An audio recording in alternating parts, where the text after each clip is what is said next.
मेरे बेटे की शादी मैंने मुश्किल से की। वो एक लड़की से बहुत प्यार करता था, लेकिन मैं नहीं चाहती थी कि उसकी शादी उसी से हो।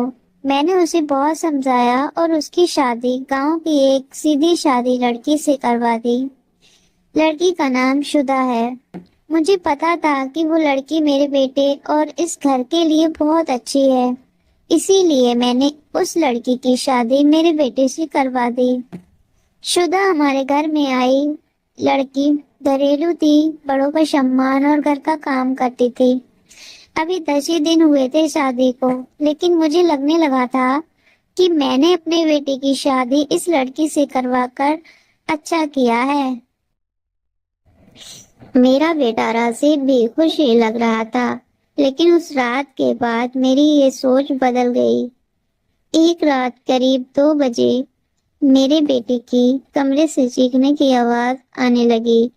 ये चीखें मेरी बहू की थी। मैंने थोड़ी देर तक सुना, फिर वो चीखना बंद हो गई। राजीव के पिता मेरे पति को ये सब सुनाई दिया था, लेकिन फिर हमने उन्हें रात में पूछना उचित नहीं समझा, इसलिए दरवाजा नहीं खटखटाया। सुबह मेरी बेटी भी बोल रही थी कि मम्मी रात को कौन चीख रहा था। मैंने उसकी बात काट दी और कहा कि कोई नहीं, शायद कोई बाहर से चीख रहा था। मेरी बहू का स्वभाव उस दिन से बदल गया। वो चुप थी सारा दिन। मैंने सोचा शायद पति पत्नी के बीच की कोई बात होगी, इसलिए मैंने पूछा नहीं। अगली रात फिर वही 2 बजे मेरे बेटे के कमरे से फिर चीखने और रोने की आवाजें आने लगी। इस रात वो आवाज करीब 10 मिनट तक चली। मेरी बेटी उठ गई और उसने हमारे कमरे का दरवाजा बजाया।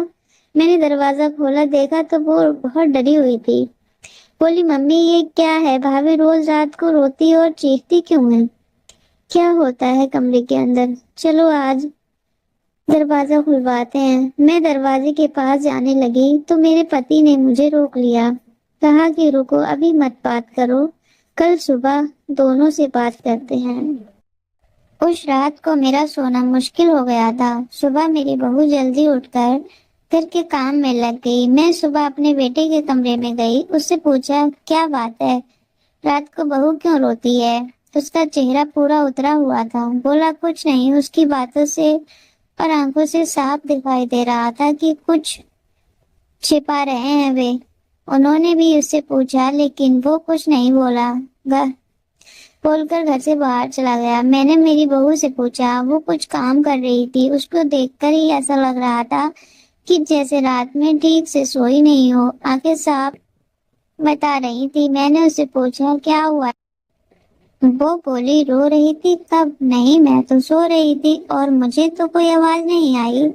आप क्यों बात कर रहे हो? किसकी बात कर रहे हो? उस कमरे में ऐसा क्या हो रहा था? ये बात या तो मेरी बहू जानती थी या बेटा, लेकिन दोनों ही कुछ नहीं बता रहे थे। फिर दोनों के चेहरे से साफ पता चल रहा था कि कुछ है जो ये दोनों छिपा रहे हैं। लेकिन क्या? अब जब भी रात आती मुझे नींद ही नहीं आती, क्योंकि आधी रात के बाद फिर वही होता। बहू जोर जोर से चीखती रोती। मेरे मन में कई सवाल थे, क्या होता है उस कमरे में? फिर एक रात करीब 2 बजे मेरे घर में वो हुआ जो मैंने सोचा भी नहीं था। मेरी बहू रात को कमरे से बाहर आ गई। उसके कपड़े कहीं भी जा रहे थे। उसे कुछ होश नहीं था। बाल खुले थे और वो घर के चौक में आकर बैठ गई। जोर से चीखने लगी, रोने लगी। हम सभी घर वाले बाहर आ गए। मेरा बेटा भी कमरे से डरा हुआ बाहर आ गया। बहू की ऐसी हालत देखकर हम सब डर गए थे। सुबह जब उसे पूछा तो उसे कुछ भी याद नहीं रहता था। बोलती थी मैंने तो कुछ नहीं किया। बहू जब थोड़ी देर बाद शांत हुई तो मेरा बेटा उस कमरे में ले गया और सुला दिया। मैं सोच रही थी कि ये क्या है। मैंने मेरे बेटे को कहा कि तू उसे उसके घर पर छोड़ाना। सुबह मैं उसकी माँ से बात करूंगी। सुबह होते ही मेरे बेटा उसे कुछ बहाना करके उसके घर छोड़ाया। मैंने उसकी माँ से बात की। उसकी माँ ने कहा कि ये क्या बोल रही हो, मेरी बेटी बिल्कुल ऐसा नहीं करती। मैंने जो सोच समझकर राजीव की शादी उससे की थी वैसा हो नहीं सका। बहू को छोड़ अब 20 दिन हो गए थे। इस दौरान उसके घर से फोन आता रहा, लेकिन मैं टालती रही। मेरा बेटा भी कह रहा था कि दिन कैसे निकले हैं मैं ही जानता हूँ। मैं उसे वापस नहीं ला सकता। कहीं भी उसने मेरी जान ले ली तो क्या करोगी? मैंने उससे फिर कहा। ज्यादा दबाव नहीं डाला। फिर मैंने अपने आप को कोस रही थी कि मैंने अपने बेटे की शादी उस लड़की से क्यों करवा दी। अब मेरे घर में कोई नहीं चाहता था कि वो वापस आए। इन्हीं सब बातों में 3 महीने निकल गए। फिर एक दिन अचानक ही मेरी बहू अपने सामान के साथ वापस मेरे घर आ गई। वो आते ही मुझसे कहती है, माँ जी, मैं जानती हूँ कि आप मेरे बारे में क्या सोच रही हैं, लेकिन सच क्या है ये आपको पता नहीं है। उसकी बातों से मुझे लगा कि कुछ है जो वो बताना चाहती है।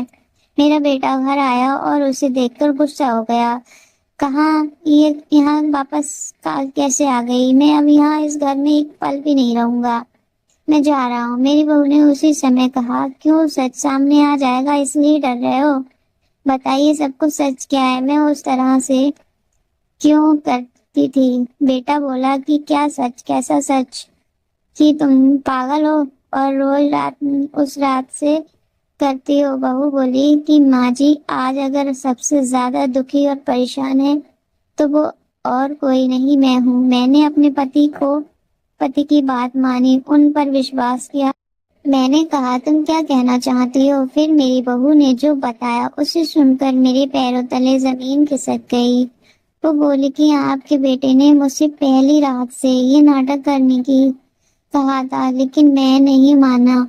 वो कहते हैं कि हम दोनों अलग बड़े शहर में जाकर रहेंगे। उनको कहा, अगर ऐसी मेरे घर वाले मुझसे नहीं छोड़ेंगे, लेकिन तुम इस तरह का नाटक करोगे तो वो डर जाएंगे और फिर हम अलग रहेंगे। पहले मैंने बोला कि ये सबके साथ अच्छा है, लेकिन फिर जब वो मुझसे बात नहीं करते थे तो मुझे उनकी बात माननी पड़ी। और फिर मैंने जब सब नाटक किया तो उन्होंने मुझे घर छोड़ दिया। मुझे आप सभी की नजरों में पागल और ना जाने क्या साबित कर दिया। उसके बाद मेरी फोन भी नहीं उठा रहे थे। मैं उनको वहां मेरे घर इंतजार कर रही थी, लेकिन कोई नहीं आया। मैं समझ गई कि उन्होंने मुझे बेवकूफ बनाया है, मुझसे झूठ बोला है। ये मुझे अपनी जिंदगी से भगाना चाहते थे। मैं इस बात को समझ गई। अब मैं खुद ही इनसे दूर चली जाऊंगी, लेकिन मैं चाहती थी कि सच आप सभी के सामने आ जाए। मुझे बहू की बातों पर पूरा विश्वास हो गया था।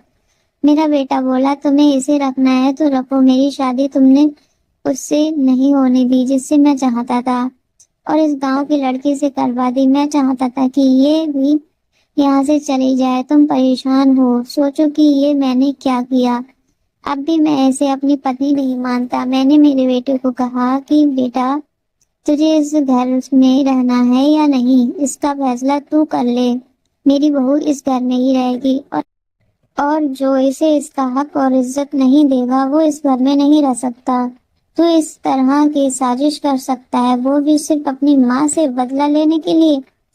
एक भोली लड़की को कुछ भी करने के लिए कह सकता है। पर बेटा, जरा तू सोच, तूने इसे जो करने के लिए कहा इसने किया। अपने बारे में और किसी के बारे में कुछ नहीं सोचा, सिर्फ तेरा सोचा। सोच, ऐसी पत्नी कहाँ मिलेगी? तू बहुत ही बड़ा भागा है जो इस लड़की को छोड़ेगा। मैं बहुत खुश थी। मैंने अपने बेटे के लिए हीरा चुना था, लेकिन शायद मेरा बेटा ही उसके लायक नहीं था। मैंने मेरी बहू को प्यार से गले लगाया। मेरी बेटे भी कहीं नहीं गया। थोड़े समय तक जरूर नाराज रहा, लेकिन मुझे पता था उस लड़की से कोई प्यार किए बिना कैसे रह सकता था। आखिर धीरे धीरे सब ठीक हो गया। तो दोस्तों, स्टोरी कैसी लगी कमेंट करके जरूर बताएं, और चैनल को अभी तक सब्सक्राइब नहीं किया है तो चैनल को सब्सक्राइब करें और वीडियो को लाइक करें। मिलते हैं नेक्स्ट वीडियो में, तब तक के लिए अपना ख्याल रखिए। Thanks for watching.